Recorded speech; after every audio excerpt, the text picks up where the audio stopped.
আপনি যান কই? দাদা লাগে বাঁচতেই দাদার লইয়া? পাতলাই ও আপনার দাদা কি করে? উনি দোকান দেয়। ও আপনি যে এত ছোট মানুষ, এই যে জঙ্গলে আসছেন আপনি, হ্যাঁ, আপনার কি তাতে ভয় করে না? না কেন ভয় করে না? মানে ওই না পেয়ালা লোক আছে। বেমালা লোক আছে? তাহলে এই জঙ্গলে কি বাঘ আছে? না হরিণ আছে তো অবশ্যই। না শিয়াল আছে। শিয়াল?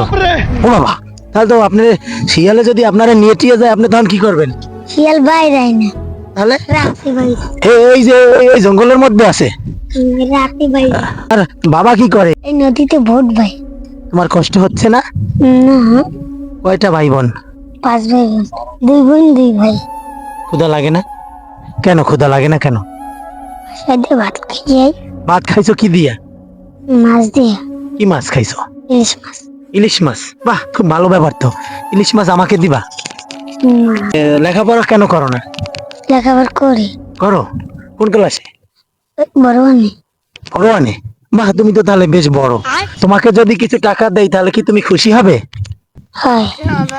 আমার বাবা লই যায় আমার সব টাকা। তোমার বাবা নিয়ে যায়? হুম।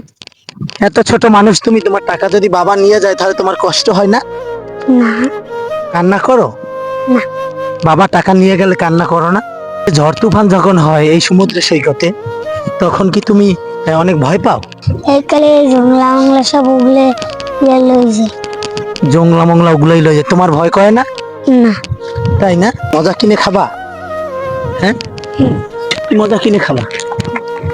ঠিক আছে, আমি এখন তোমাকে কিছু টাকা দেব চকলেট খাওয়ার জন্য।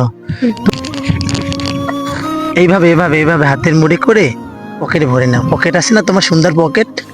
এই যে তোমার পকেটে ভরে নাও, ঠিক আছে? তাহলে তুমি, দর্শক দেখতে পাচ্ছেন এতটুকু একটা বাচ্চা সাগরের পাড়ে যে কিভাবে এত রোদের মধ্যে কষ্ট করে এই সুন্দরবনের পাশ থেকে যাচ্ছে। আমি আসলে মুগ্ধ হয়ে গেলাম যে এত ছোট বাচ্চা, আসলে আমরা এই বয়সে মনে হয় ঘর থেকে বের হতাম না। আর দাদার জন্য খাবার নিয়ে যাচ্ছে, বলছে টাকা দিলে নিয়ে দাদাকে দেবে। তাহলে একটা ছেলে তার দাদাকে কতটা ভালোবাসলে সে তার দাদাকে দেয়। এর বাবা জেলে, এর কাছ থেকে শুনতে পারলাম বাবা মাছ ধরে, ইলিশ মাছ খায়, ভালো ভালো মাছ খায়। ভাবছিলাম প্রথমে ছেলেটা আসলে অনেক গরিব কিংবা কোনো প্রবলেম, কিন্তু ওরকমই ওরা জেলেরা আসলে ভালো খায়।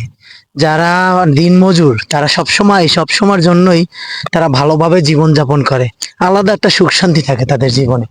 তো এই মুহূর্তে আমি আছি কুয়াকাটা লেবুর চর ছাড়িয়ে আরো সামনের দিকে। আপনাদের দেখানোর চেষ্টা করছি। এই যে দেখেন, এই যে এই জায়গাটা আপনারা আসতে পারেন, ভালো একটা জায়গা। সবাই ভালো থাকবেন, অনেক অনেক শুভকামনা, দোয়া রইল। Tata, bye bye.